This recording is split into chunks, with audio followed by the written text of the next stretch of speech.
कई साल पहले मक्खीपुर नाम का एक छोटा सा गांव हुआ करता था। गांव में सिर्फ 20 ही परिवार थे और सभी लोग मिलजुल कर रहा करते थे। इन्हीं में से एक भोला का परिवार भी था। भोला एक मछुआरा था और दिल का बहुत नेक इंसान था। ए उठो, घोड़े बेचकर सो रहे हो? सुबह के 6 बज गए हैं। ये कोई सोने का समय है? जल्दी उठो और जाओ, मछलियाँ पकड़कर बाजार में बेचो। घर में 2 पैसे तो आएंगे। उठ रहा हूँ भाग्यवान, सच ही कहा है किसी ने, बीवी आफत की पुड़िया होती है। क्या बोले तुम? बहरी नहीं हूँ मैं, सब सुनती हूँ। अब जल्दी जाओ और हाँ, कान खोलकर सुन लो, आज अपनी परोपकारी में सारे पैसे दान मत कराना। घर में चावल सब्जियाँ कुछ नहीं है, ये सब लेते आना, वरना कह देती हूँ। रंबा अक्सर नाराज रहती थी क्योंकि भोला रोज घर आने से पहले जरूरतमंदों की मदद में सारे पैसे खर्च कर आता था। आजा आजा, एक मछली तो आजा। अरे बाप रे, ये तो बहुत भारी हो गया है। लगता है बड़ी मछली हाथ लगी है। अरे आज तो मजा ही आ जाएगा। अरे नहीं, ये क्या हुआ? मेरा तो जाल ही टूट गया। अब मैं क्या करूं? हाँ, कांटा बनाता हूँ। भोला जाल के नुकीले तारों का कांटा बनाकर एक बार फिर मछली पकड़ने की कोशिश करता है। एक मछली तो आजा, कुछ नहीं तो पका कर तो खा ही लूंगा। अरे भोला भैया, सुबह से दोपहर होने आई है, कुछ मिला कि नहीं? अरे कहाँ रामू, लगता है आज मेरी किस्मत ही खराब है। दिल छोटा मत करो, ये लो, मेरे पास एक कुछ सब्जियां बची हैं, तुम चाहे तो ले लो। तेरा बहुत बहुत शुक्रिया दोस्त, अगर आज मैं खाली हाथ जाता तो तेरी भाभी तो मुझे मार ही डालती। शुक्रिया कैसा? अरे तुमने भी तो मेरी कितनी बार मदद की है।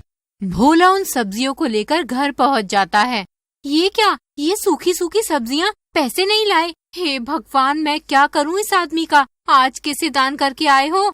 अरे नहीं भाग्यवान, तुम गलत समझ रही हो। आज तो मेरे कांटे में एक भी मछली ही नहीं फंसी। कांटा? मतलब तुम्हारा जाल कहाँ गया? वो तो टूट गया। ना जाने किस घड़ी में मैंने तुमसे शादी की थी, तब तो बड़ी बड़ी बातें कर रहे थे, रानी की तरह रखूंगा, ये दूंगा वो दूंगा। अब कहाँ गई वो बातें? मैं भी किससे दिमाग मार रही हूँ। चलो अब हाथ मुंह धो लो, खाना बना देती हूँ। रात को रंबा और भोला उन्हीं सब्जियों से पेट भर के सो जाते हैं। अगले दिन भोला फिर से मछली पकड़ने जाता है, लेकिन सुबह से दोपहर होने तक फिर से उसका कांटा खाली ही रहता है। ना जाने ये क्या हो रहा है मेरे साथ, एक भी मछली जाल में नहीं अटक रही। हे ऊपर वाले, एक मछली तो दे दे। अरे वाह, ये तो चमत्कार हो गया। लगता है कांटे में मछली फंस गई। हाँ सच में, ये तो बहुत ही बड़ी मछली है। वाह, चलो इससे मैं और रंबा पेट तो भर लेंगे। अरे काकी, आप कौन है? इस गांव में तो पहले कभी नहीं देखा। किस्मत की मारी हूँ बेटा, मेरे बच्चों ने मुझे घर से बाहर निकाल दिया। गांव के बाहर मेरी छोटी सी झोपड़ी है, बस वहीं रहती हूँ। पर 2-3 दिनों से मैंने कुछ नहीं खाया, बहुत भूख लगी है। क्या तुम मुझे ये मछली दे सकते हो? तुम्हारा बड़ा एहसान होगा। बेचारे भोले को बूढ़ी काकी पर दया आ जाती है, लेकिन फिर उसे रंबा का भी ख्याल आता है। अगर मैंने काकी को ये मछली दे दी तो रंभा तो मेरा खून ही कर देगी। माफ करना काकी। बेटा मना मत करो, बहुत भूखी हूँ। तुम तो दोबारा भी मछली पकड़ लोगे, लेकिन मैं भला कैसे ही पकड़ पाऊंगी? अच्छा ठीक है, आप ले लीजिए। तुम बहुत अच्छे हो बेटा, ये लो, ये पौधा घर के आंगन में लगाना, सब ठीक हो जाएगा। इतना कहकर वो बूढ़ी काकी वहाँ से चली जाती है। भोला शाम तक कोशिश करता है, पर फिर भी कोई मछली उसके कांटे में नहीं फंसती। यहीं रुको, पहले ये बताओ कुछ राशन वाशन लाए हो कि नहीं? अरे भाग्यवान, चिल्लाती क्यों हूँ? देखो मैं कितना प्यारा पौधा लाया हूँ। खाऊं इसे? और ये पौधा कहाँ से आया तुम्हारे पास? भोला रंबा को पूरी बात बताता है। वाह जी वाह, देखो मेरे महान पति का महान कारनामा। मैं अब और नहीं रह सकती तुम्हारे साथ, कल ही अपने मैके चली जाऊंगी, वरना तुम तो मुझे भूखा ही मार दोगे। अरे मेरी बात तो सुनो। हे भगवान, मैंने क्या बिगाड़ा है तेरा? तू क्यों मुझे ऐसे दिन दिखा रहा है? चलो इस पौधे को तो लगा दूं, बेचारी काकी ने कितने प्यार से दिया है। भोला उस पौधे को आंगन में लगा देता है और अगली सुबह जल्दी उठकर देखता है तो हैरान रह जाता है। वो पौधा एक ही रात में बहुत बड़ा बन गया था। अरे भाग्यवान, घोड़े क्या बेच रही हो? आओ जल्दी आओ, देखो तो जरा।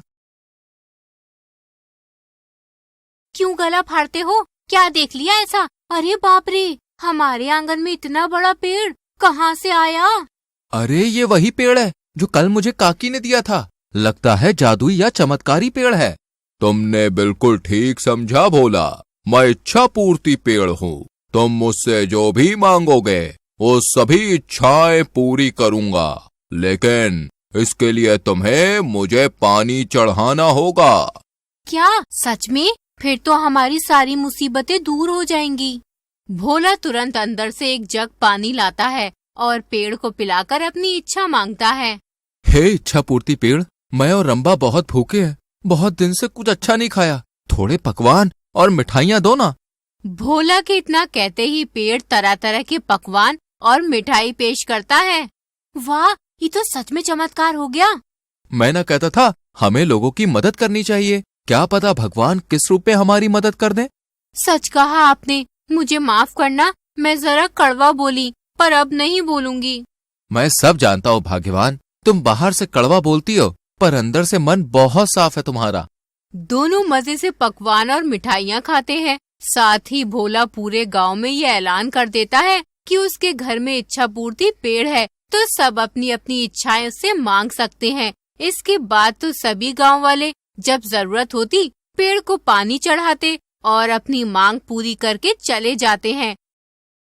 लेकिन वक्त के साथ साथ पेड़ बूढ़ा हो जाता है और उसकी शक्तियां भी खत्म हो जाती हैं। इच्छा पूर्ति पेड़, आज रंभा को जलेबी खाने का मन है, जरा ला दो ना। पेड़ बहुत कोशिश करता है, लेकिन अब उसकी शक्तियां काम ही नहीं कर रही थी। भोला तो पेड़ को कुछ नहीं कहता, लेकिन गांव वाले उसे खूब खरी खोटी सुनाने लगते हैं। आया बड़ा इच्छा पूर्ति पेड़। अरे 2 वक्त का खाना तो दे नहीं पाया, इच्छा पूर्ति करेगा। हे ईश्वर, मैं क्या करूं? मेरी शक्तियां काम नहीं कर रही है। अगर यूं ही चलता रहा तो मैं किसी की इच्छा पूरी नहीं कर पाऊंगा। हे ईश्वर, मेरी मदद करो, मुझे राह दिखाओ। इतने में एक मायावी आवाज प्रकट होती है। इच्छा पूर्ति पेड़, मैं जानता हूँ कि तुम परेशान हो, लेकिन तुम्हारी परेशानी का सिर्फ एक ही इलाज है। गांव के बाहर जंगल में एक छोटी सी जादुई पोखर है। अगर उस पोखर का पानी तुम्हें मिल जाए तो तुम ठीक हो सकते हो। जादुई पोखर का पानी? लेकिन मैं वहां तक कैसे जाऊंगा? इसके लिए तुम किसी इंसान की भी मदद ले सकते हो। पेड़ को समझ नहीं आ रहा था कि तभी भोला वहां आया। क्या हुआ इच्छा पूर्ति पेड़? तुम आजकल कुछ उदास रहते हो और मैं देख रहा हूँ कि तुम किसी की इच्छा भी पूरी नहीं कर रहे हो। पेड़ भोला को पूरी बात बताता है। बस इतनी सी बात, मैं अभी पानी ले आता हूँ। भोला तुरंत पोखर के पास जाता है और उसका पानी लाकर पेड़ को पिला देता है। पानी पीते ही पेड़ फिर से हरा भरा हो जाता है और अब उसकी शक्तियाँ भी वापस आ जाती हैं। चलो इच्छा पूर्ति पेड़, अब रंभा के लिए जलेबी दो। भोला के इतना कहते ही पेड़ जलेबियाँ पेश करता है और पहले की तरह गांव वालों की इच्छा भी पूरी करने लगता है। तो दोस्तों, कैसा लगा आपको गांव का ये जादुई पेड़? पसंद आया ना? तो वीडियो को लाइक शेयर करके चैनल को सब्सक्राइब कर लीजिए।